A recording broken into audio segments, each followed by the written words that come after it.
Bismillahirrahmanirrahim. Assalamualaikum warahmatullahi ta'ala wabarakatuh. Alhamdulillahilladzi hadana li hadza wa ma kunna linahtadiya.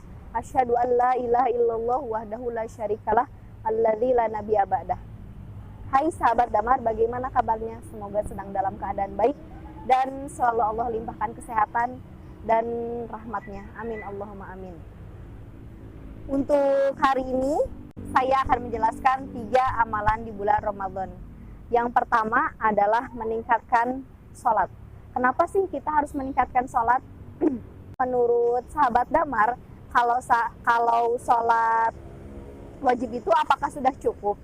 Menurut saya sih enggak. Kalau bulan Ramadan itu bagusnya itu ditambah dengan sholat sunnah rawatib. Kalau sholat sunnah rawatib itu ada 12 rakaat ya. Kalau bisa mah kita harus diistiqomahkan. Kenapa sih harus diistiqomahkan? Karena ada di hadis Rasul juga, barang siapa mengerjakan sholat sunnah dalam keadaan istiqomah, dalam keadaan sehat, istiqomah, dan kita akan dimasukkan ke dalam surganya, akan dibangunkan rumah di surganya. Masa kita nggak mau dibangunkan surga? Ayo dong, kita bareng-bareng. Oke. Apa aja ya sholat rawatib, ada yang tahu? Yang pertama, 2 rakaat qabla subuh, 2 rakaat qabla zuhur, 2 rakaat sesudah zuhur, 2 rakaat sesudah maghrib, 2 rakaat sesudah isya. Kalau misalkan gimana, misalkan nggak keburu, kita coba pelan-pelan. Kita coba pelan-pelan, kita coba paksakan, kita coba istiqomahkan. Kenapa? Di saat kita ingin dipermudah urusannya oleh Allah, kita juga harus bisa memaksakan apa yang diperintahkan oleh Allah.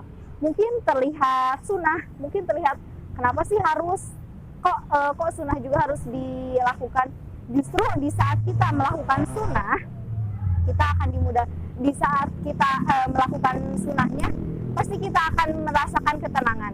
Kenapa sih ketenangan? Misalkan kita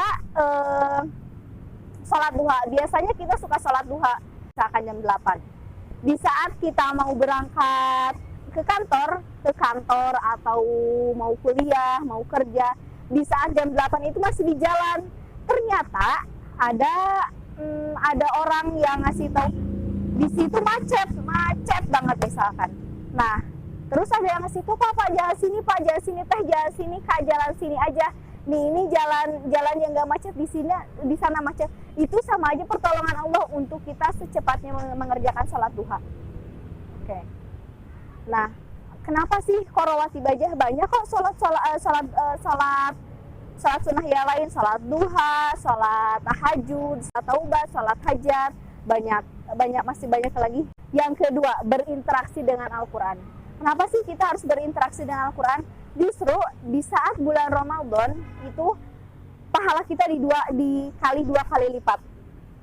2 kali lipat. Coba di saat bukan bulan Ramadan, 1 huruf Al-Quran yang kita baca 10 ganjarannya. Di saat bisa bulan Ramadan 20. Ternyata itu berlipat ganda dengan yang sebelumnya kita kerjakan. Nah, kalau misalkan terlalu di saat misalkan kalau bisa mah satu bulan di bulan Ramadan itu 1 juz per 1 hari. Jadi kan dikali 1 juz dikali 30 hari. Nah, 1 juz dikali 30 hari itu jadi kan 30 juz dan jadi 1 bulan. Kita bisa menyelesaikan. Kalau misalkan terlalu berat, kalau misalkan 1 juz 1 kali, nggak usah 1 juz 1 hari, ya minimal halaman ya, subuh, zuhur, asar, maghrib, isya. Kita istiqomahkan itu ya di bulan Ramadan. 3, bayar infak. Kenapa sih kita harus bayar infak? Sebagian harta kita itu bukan semuanya milik kita. Kenapa sih kita harus infak? Infak itu membersihkan harta kita dari hal-hal yang kotor.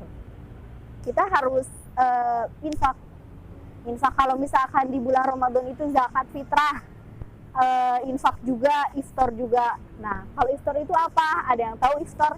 Nah, kalau nggak tahu, kalau iftar itu kita bayar antara 1.000 dan 2.000 untuk takjil. Ya kalau misalkan dikali 30 hari, dikali 30 hari 2.000 berarti 60.000. Kalau misalkan satu hari berarti 30.000. Oke, terima kasih sahabat Kalimat, sahabat Damar. Semoga bermanfaat dan terima kasih. Wassalamualaikum warahmatullahi wabarakatuh.